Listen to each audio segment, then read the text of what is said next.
Bismillahirrahmanirrahim. My name is Dr.Asad ullah, lecturer, Institute of Numerical Sciences, Cohort, University of Science and Technology. Dear students, welcome to the course of Calculus 1, course code MATH-101, lecture number 8. In this lecture, we will discuss limit of functions. In this lecture, we will try to cover the following points: definition of limit. Number 2, limit of constant and identity functions. Number 3, functions that have no limit in their domain. So I will provide some examples and also explain it graphically that how inside in the domain of functions we cannot find the limit or we don't have a limit. Number 4, I will explain the laws of limit with examples.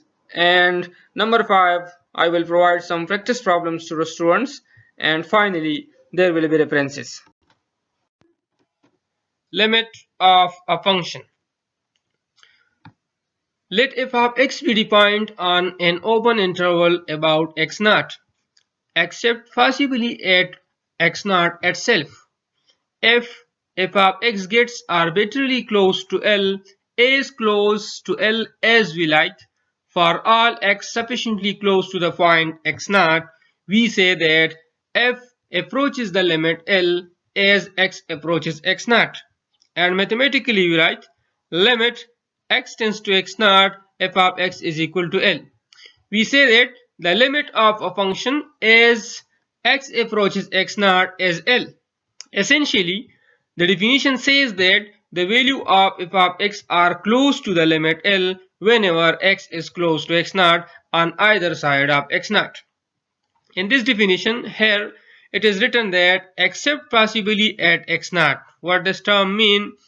In limits, it is not necessarily that the function is defined at the point at which we are finding the limit. So in later we will discuss this in detail, that how it is possible that we can find the limit at the point where the function is not defined.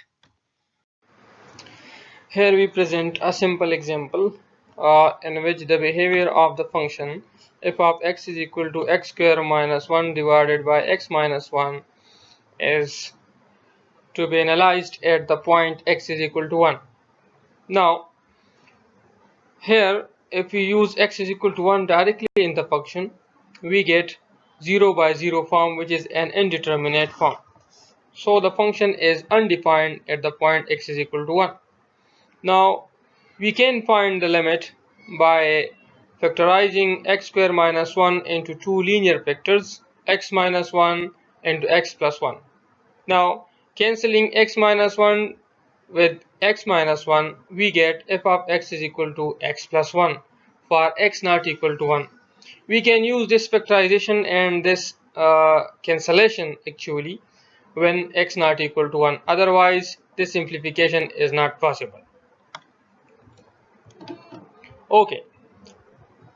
The limit of the function f of x is equal to x plus 1. If we use x is equal to 1, now we get f of 1 is equal to 2. So the limit of the function f of x is equal to 2. But since this limit is the function of x square minus 1 divided by x minus 1, because we have simplified x square minus 1 divided by x minus 1 to get x plus 1. So the limit 2 represents the limit of the original function limit x tends to 1, that is x square minus 1 divided by x minus 1. So in this example, the function is not defined at x is equal to 1, but still we have a limit that is equal to 2. Table 2.2 shows the numerical behavior of the function f of x is equal to x square minus 1 divided by x minus 1 at the point x is equal to 1. In the previous example, we have shown that the limit of this function is equal to 2. Now we choose some points on the right side of the point x is equal to 1 and check the behavior of the function, and then also choose some points on the left side of this point and check the behavior of the function. On the left side of the function at the point x is equal to 1, the function value is 1.9, that is at 0.9 we get 1.9, and if we increase this value, that is 0.99, 0.999 and up to this point, we get the function value is near equal to 2. And similarly on the right side, 1.1, the function value is 2.1. And if we decrease this value up to this point, the function values goes towards the point 2. So on both sides of the point x is equal to 1, the function value goes towards the point 2. Now here are two graphs, that is the graph of f of x is equal to x square minus 1 divided by x minus 1, and the graph of f of x is equal to x plus 1. This is the original function graph, this one. And at the point x is equal to 1, here is a hole in this graph. This shows that the function is not defined at this point. As we have checked in the previous example, when we use x is equal to 1, we get 0 by 0 form. That's why the function is not defined here. Now, after simplification and factorizing x square minus 1 into x plus 1 into x minus 1, we get the function value f of x is equal to x plus 1. Now, at x is equal to 1, we get the function value 2. So now, this hole is filled now. So the function value is at this point equal to 2. Here we present three different examples, f of x, g of x and h of x, and we are to show here that the function value and the limiting value of the function is not necessarily equal. Now we are to find the limit at x is equal to 1. So in the function f of x is equal to x square minus 1 divided by x minus 1, the function is not defined at this point, but still we have the limit equal to 2 as we have proved in the previous example. In this piecewise defined function, the function value as x tends to 1 tends to 2. So the limiting value of this function is equal to 2. But the function value at the point x is equal to 1 is equal to 1 because the function is defined here. So in this case, the function is defined at the point x is equal to 1, which is equal to 1. But the limiting value is equal to 2. So the limiting value and the function value is not the same in this case. In this example, h of x is equal to x plus 1. The limiting value and the function value is the same, that is at x is equal to 1, we get 2. So the limiting value is also equal to 2 and the function value is also equal to 2. So the limiting value and the function value is the same in this example, h of x is equal to x plus 1. Now, this is the only example in these three examples in which the function value and the limiting value is the same. Techniques for evaluating limits. The previous two examples are just clarification of the definition of the limit. Now, to go ahead for the evaluation of more complex limits, we use different techniques, that is the direct substitution, and beside this we get some different forms of limits, that is 0 by 0, infinity by infinity, infinity minus infinity, and so on. These are all indeterminate forms. We will later discuss these forms in detail, but here we will go to the direct substitution property. The direct substitution property. If f of x is a polynomial or a rational function and a point a in the domain of f of x, then limit x tends to a of the function f of x is equal to f of a. This means that if we have a polynomial or a rational function, and if we are to find the limit at the point a that is inside in the domain, so we have just to use this point in the function to evaluate the limit. Okay, to explain the direct substitution property, I am presenting an example. Here we choose different polynomials, that is in the first case, that is f of x is equal to 4, which is a constant function. So later we will discuss that what is the limit of the constant function by using a theorem. So here when x tends to 2, the constant value is again the constant value. So the limit of the constant is a constant. Similarly, in part B, when x tends to minus 13, again the limit of the constant 4 is equal to 4. In part C, when x tends to 3, the identity function x limit is equal to 3. So we can use direct this point x is equal to 3 and we get the function value equal to 3. So that is using the direct substitution property, we get the limiting value equal to 3. Now here again we have a polynomial phi of x minus 3. Using x is equal to 2 directly, 5 times 2 we get 10, or 10 minus 3 is equal to 7. So this is the limit of part D. In part E, the limit x tends to minus 2, that is a rational function 3x plus 4 divided by x plus 5, which is defined at x is equal to minus 2. So using the direct substitution property, using this x is equal to minus 2 and this rational function, we get minus 2 by 3.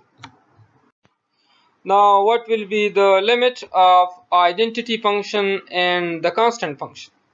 I am explaining this by using example number 8.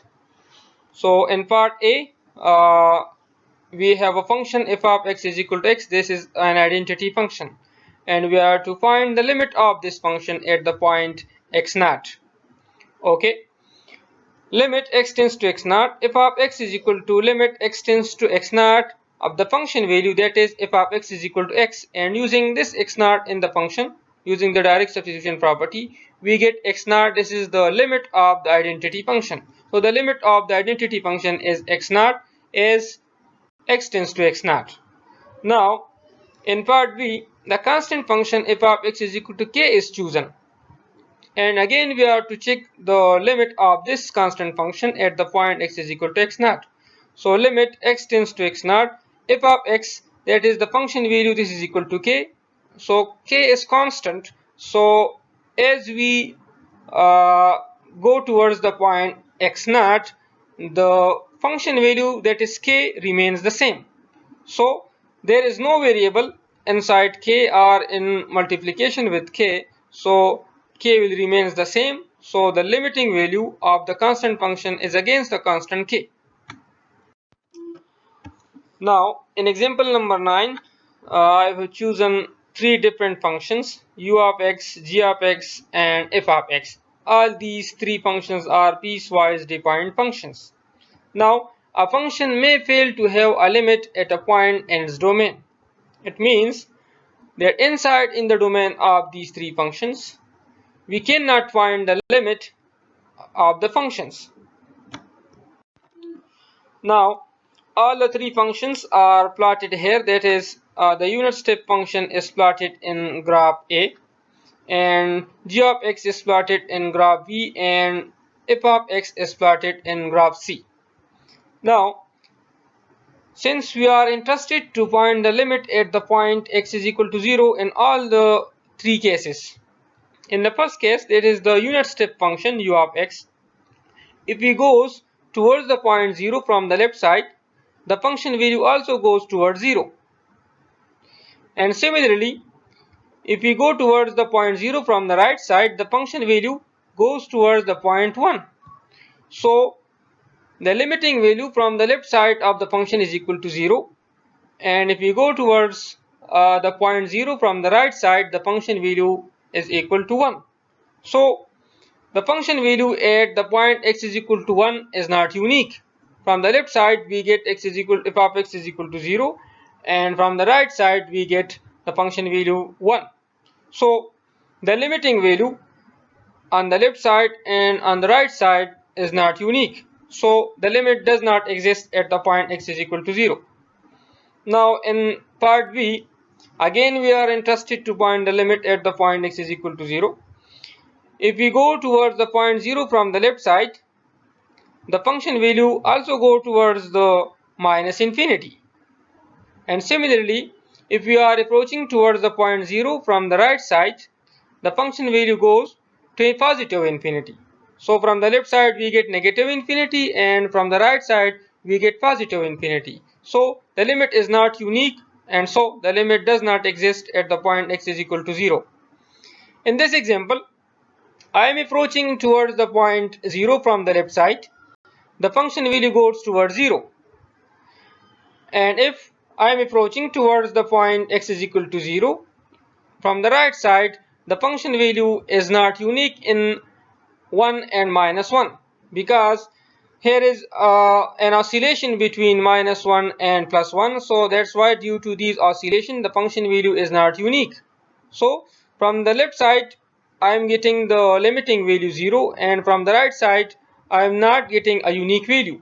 So the function is not the limiting value is not defined on the right side, because we have no unique limit in 1 and minus 1. So the left and right limit are not unique, and thus the limit does not exist at the point x is equal to 0. All these 3 points, that is x is equal to 0, here also x is equal to 0, and also x is equal to 0 in this graph, inside in the domain of their respective graphs.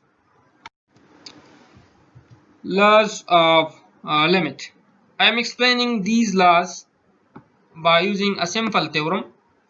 If we have two different functions, f of x and g of x, and if you are interested to find the limit of these two functions at the point x is equal to c, that is, the limiting value of the function f of x at this point is L, and also the limit of this function g of x at this point is equal to m, then we have rule number 1, sum rule.